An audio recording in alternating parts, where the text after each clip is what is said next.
The following program was produced by an independent community producer.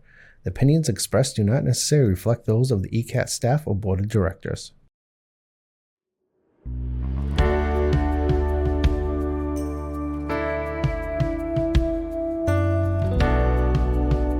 Giving a voice to the voiceless, pulling stories out of the shadows and putting them under the spotlight, making sure that each person is valued and cared for. This is Humanity First with Peter Evers, presented by BAMZ. Hi, everybody, and welcome back to Humanity First. A month or so ago, we had an amazing conversation about the month of July and what that meant for politics in America and the rest of the world. So we're going to pick up that conversation as we approach Labor Day and we look down the barrel of a couple of months worth of electioneering that is going to go on. Where have we got to? What are we looking forward to? Is this race really as even as it looks at the moment? We're getting close to the election, and there's really nothing to choose between the two candidates at the moment. There are some very divided communities in America, and in fact, America is very divided.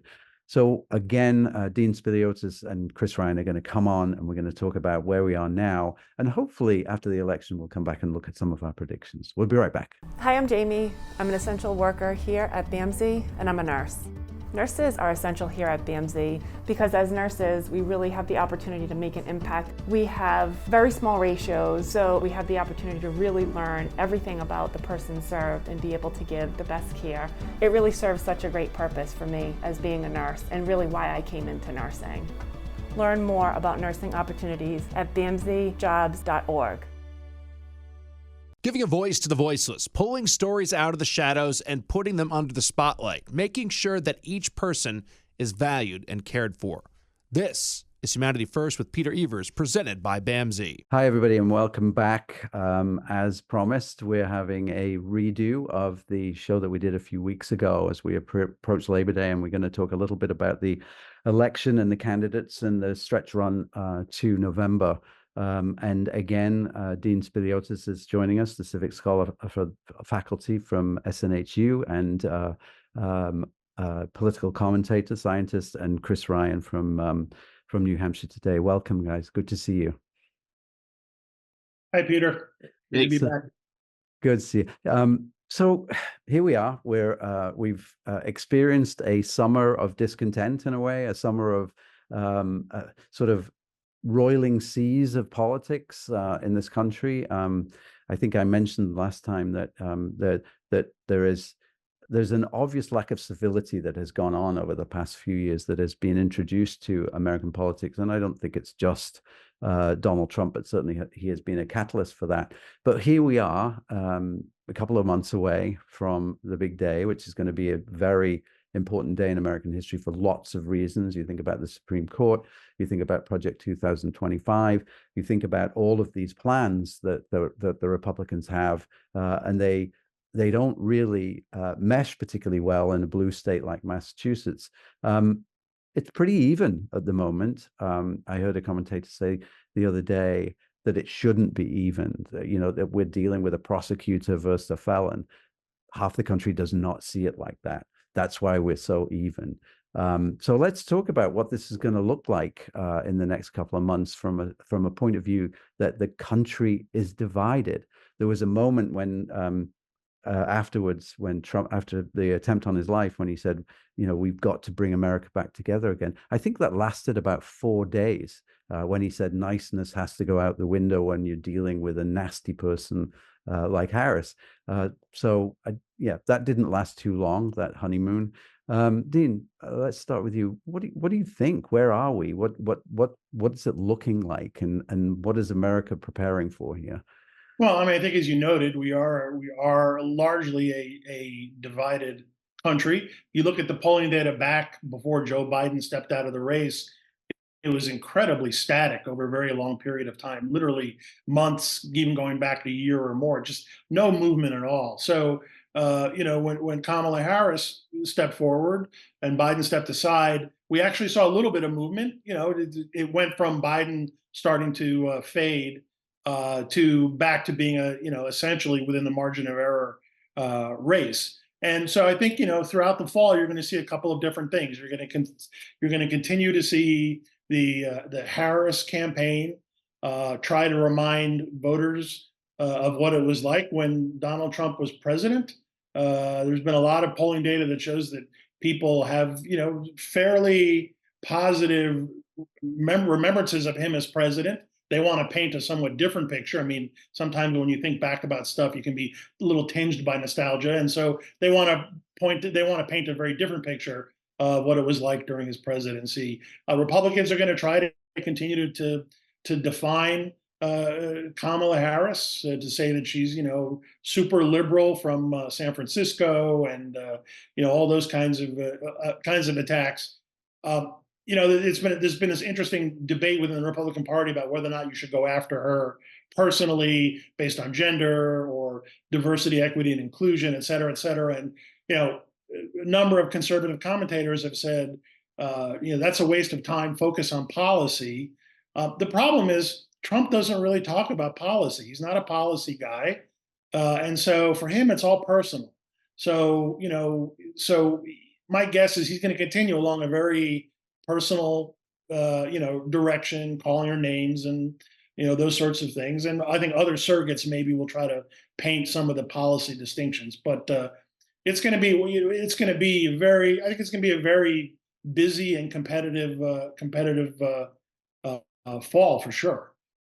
Yeah, Chris, I was thinking about, as Dean was talking, I was thinking about and I know I'm going back to ancient history now, but when the debate actually happened, which was really the precipitant to the change at the top of the ticket for the Democrats, it was interesting because Biden actually sounded like Trump in some ways. He said, "You've got the morals of an alley cat." I think that's one thing he said. "And you slept with a prostitute," which, is... that sounds like a Trump sentence, and I wonder if it really helps the Democrats to sort of fight on that level of being personal. We mentioned before in the last show when Trump spoke to the black journalists, the American Black Journalists Convention. I think it was hard to believe for a lot of people that he would go after people in their front yard around the issue of race, but he's capable of doing that. He'll continue to do that. And will that bring enough people over to his side in a highly cultural country like this? Yeah, a number of good points there. We'll start with going into the gutter with Trump to fight him. People haven't been too successful doing that. A lot of times it seems like, taking the high road and just being like, "Oh, Donald," like that type of approach, might be a little bit better. When it comes to, whether or not Trump, trying to drive out his base on cultural issues and populism, whether that's going to be successful versus is he going to bring out more individuals who are going to be against him when he says things like he said at the National Association of Black Journalists. I think that he is going to find that the data is correct and that there are more individuals that align with the belief of Democrats in this country than align with Republicans. And the problem is they don't always vote, or when they do vote, they get splintered into Green Party, a Cornel West, or Robert F. Kennedy Jr. One of the things that we've seen is that the inclusion of Kamala Harris in this race has actually flipped things to the point where there's debate previously about whether RFK Jr.'s presence helped or hurt Trump. Now it is strictly hurting Trump because individuals that are just looking for another option have a viable option in Kamala Harris. So I think that, Trump going down the road of culture warrior, make America great again, let's return things to the 1950s type of approach, I think that is going to backfire on him, because I think that there's more of a base for the Democrats than there is for the Republicans, despite the people he's brought into the party. And also, that type of language and focus on, a woman of color is likely to bring other people out who haven't voted before, have just had enough. The biggest problem that Trump has with independents is that there is a Trump fatigue. and just people being tired of the drama and wanting to move on. If Kamala Harris provides, no drama, that's helpful, because any independent that votes for Trump is doing so based upon a pragmatic choice that he is better on the economy, he's better on foreign policy, that he is a better leader than Kamala Harris is. But if he goes down the path of, being childish and making attacks that people don't agree with, he reminds everyone of all the things they don't like, and that may outshadow the pragmatism when it comes to what's the best for me and my family. Is a Trump economy better than a Harris or Biden economy? Is America safer with Trump versus a Biden-Harris foreign policy?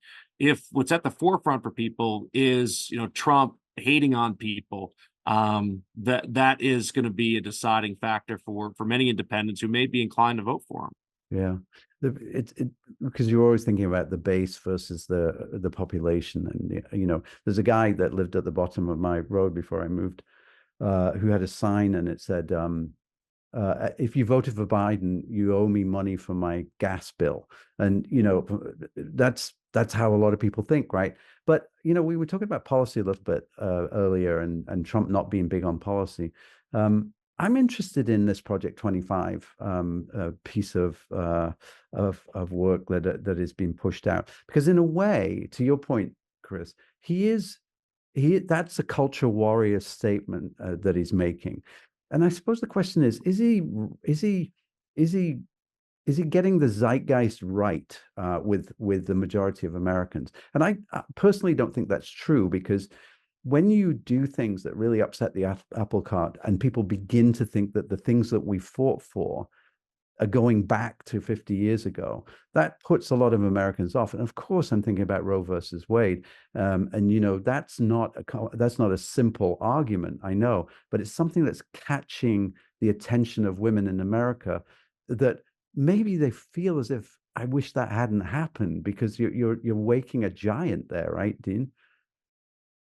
You mentioned the Project 2025, and I think it speaks to the fact that Trump is not particularly interested in policy, because he was willing to, as soon as he started to believe that it was a political liability in any way, he basically wrote it off, said he knew nothing about it, and some of the views were kind of right-wing and crazy. For him, there's just an implicit bargain. You support me so that I can access power. Yeah. And I will allow you to kind of pursue some of these policy goals. I mean, this is basically what happened with the Supreme Court. He got the support of a group of individuals who then essentially handed him a vetted list of people from which to choose the people that he put on the Supreme Court. So he's instrumental in how he uses power. He's not an ideologue. He's not interested in policy. But if it were to help him achieve power and consolidate power, he will allow the trade-off of letting others who are much more ideologically driven, like the folks behind the Heritage and the folks behind 2025, do what they want to do. Putting in political tests for bureaucrats, eliminating cabinet positions, putting in more restrictions on things like IVF and birth control, et cetera. So Trump is not ideological. It's all about power. It's personal, and it's deal making. It's instrumental. Isn't that the same playbook that the neocons had with W. Bush? In what sense? I mean, I got the impression that Bush was the same. I mean, he wasn't a deep thinker about policy, and Ashcroft came in, and Cheney and Bolton, and there were a couple other guys as well who have sort of faded from memory. But Bill Kristol was one of them that sticks in my mind. Isn't that Paul Wolfowitz? Yeah, right. Isn't that a similar playbook here, which I'll get me there and I'll let you do this? Well, I think they were people like Cheney and Wolfowitz and the others that you mentioned, Bolton. They all essentially convinced Bush that this was sort of the right thing to do, and I think Trump is susceptible to that as well.